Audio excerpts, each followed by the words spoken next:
the NAFDAC DG talking about the dangers of these drugs and what we need to do. And I don't know whether you agree with her. Monitoring. Somebody bought a children's medicine for 13,000 naira or something like that, or is selling for 13,000 naira. Another person was selling about 3,000 naira in the same mall. That's raised and down. Guess what? There was nothing inside that medicine when we tested it in our Kaduna lab. So, I want death penalty. Because you don't need to put a gun on the head of a child before you kill that child. You do not need to put a gun on the head of a child before you kill that child. Just give that child bad medicine. I'm hoping that judges are listening to me. You don't need to kill a child because the child cannot complain. Oh, this medicine doesn't work. It will just be, slipping away and die. So our judiciary system must be strong enough. But we are working with the National Assembly to make our penalties very stiff. But if you kill a child by bad medicine, you deserve to die. Bro, that is how I am. Thank you.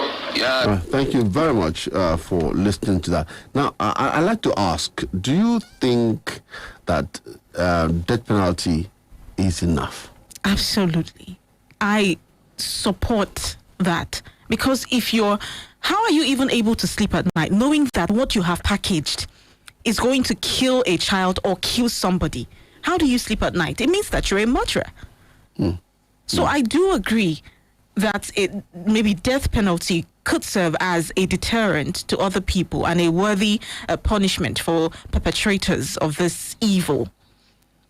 Okay, so we'd like to hear your thoughts about it. Before we go for the break, do you think death penalty is well enough? Do you agree to death penalty on this matter? The videos are up. So now, let's use the videos for where they're showing the drugs and burning them. Let's show the videos and the pictures there. So 0706 949 3000. I want to really hear from you. Hello, good morning. Hello, good morning. Hello? Good morning. Hello? Morning. Good morning. Yeah, good morning. Welcome. My name is Adibayo Sahid. Welcome, Mr. Mr. Said. Said, welcome, sir. Well done. You are doing a very good job. Thank you. It's not that these people dealing in fake drugs or dealing in expired drugs and repackaging them. It's not that they are about to kill people. They've killed a lot of people. Oh. They've killed a lot of people. That's why sometimes when we lose people, and our people always attribute everything to God. Sometimes I used to doubt those statements that people shouldn't be dying the way people are dying from things that are not worth dying from.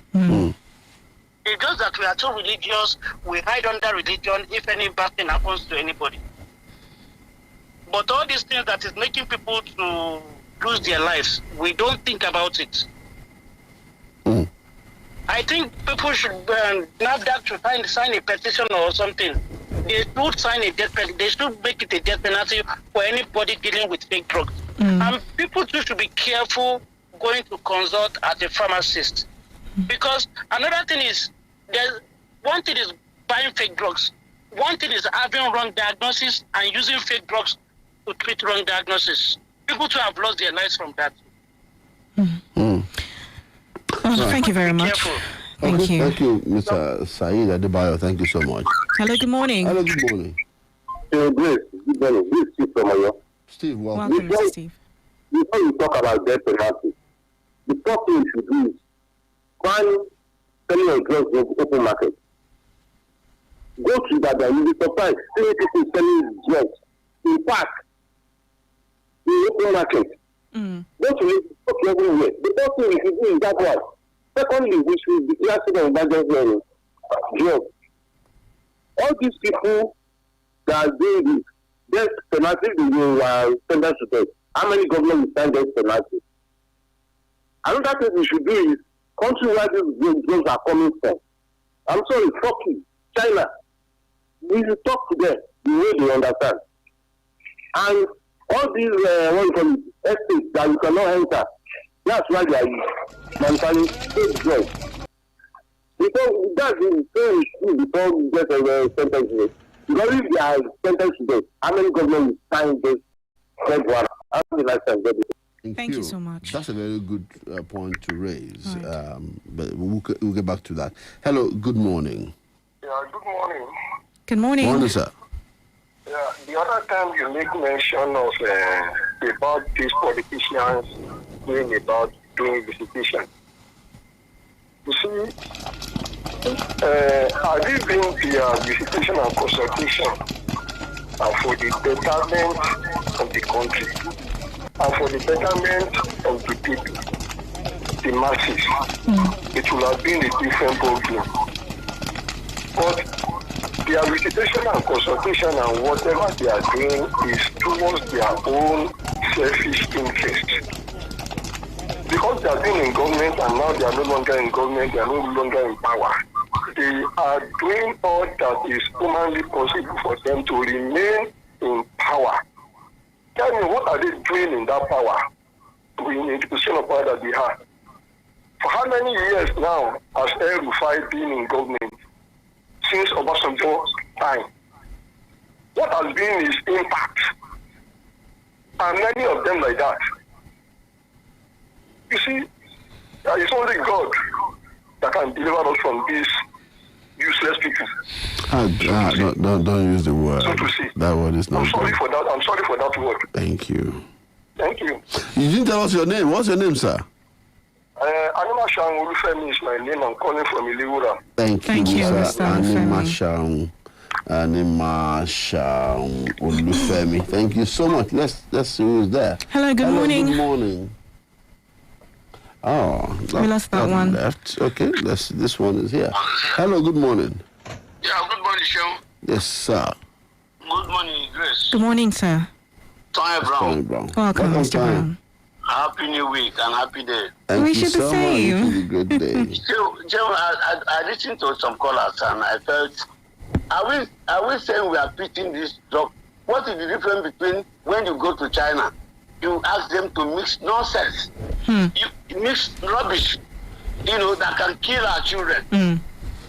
Chalks, put them in capsules, and export them and import them here in Nigeria, and they'll be happy. When we're happy, selling fake drug, counterfeit drug, and you know too well that this thing is not healthy for human to consume, and you have your family, you cannot consume it. You cannot consume that drug they are importing here. You are faking somewhere there, but you just because you want money. What's the difference between that and an armed robber with a gun? So now, Tony Brown. Look at this from this angle. The caller before the last said that how many governors will sign the death penalty? Okay, my brother, whether the governor signs it or not, once death sentence has been pronounced on this person, you'll be hanged you'll be killed, executed by hanging or by what have you. If the governor sign it, but I know that person remain incarcerated until the kingdom come one day. So, if governor did not sign it because they fear of the governors are afraid signing the penalty, the sentence. But shall we say because of that, the court cannot pronounce the sentence when they find it necessary? Because even pronouncing the sentence will stand. Unfortunately, somebody was pronounced one kidnapper a long time ago. I remember he was pronounced death sentence. I don't know what has happened to that kidnapper. Not ever so. Before ever. Okay. I know. So the truth is, whatever that is necessary to hit hard on this drug, this big drug, we should do it. Importers and exporters. All right. Please, I am all for it. Thank you. Tony. Thank you very much, Tony. Hello, good morning. Good morning, Mr. Shane. Good morning, Madam Grace. Good morning, sir. Thank you for this is Dr. Ken from Judicial. Welcome, Dr. Ken. Welcome. there's no law that will bring out that if you don't have the right enforcers, people that will enforce the law, will always go back to square one. How many NAFDAC offices do we have in local governments in our communities to enforce any law that is being planned to be propagated? So we have the number of NAFDAC officers that are enforcing these laws are very, very minimal compared to the population of these drug cartels that are scattered all over the world. I don't know. We need to have more of this type of NAFDAC, if possible. I know that NAFDAC doesn't bear arms. If there's a need for them to put up a task force comprises of the police, the NCDC, and military, so that each time they go in this operation, they will be able to flush these people out. What I'm saying is that their number is just too small compared to these categories of people. Thank you very much. Very much. Thank you. Yes, that's another angle.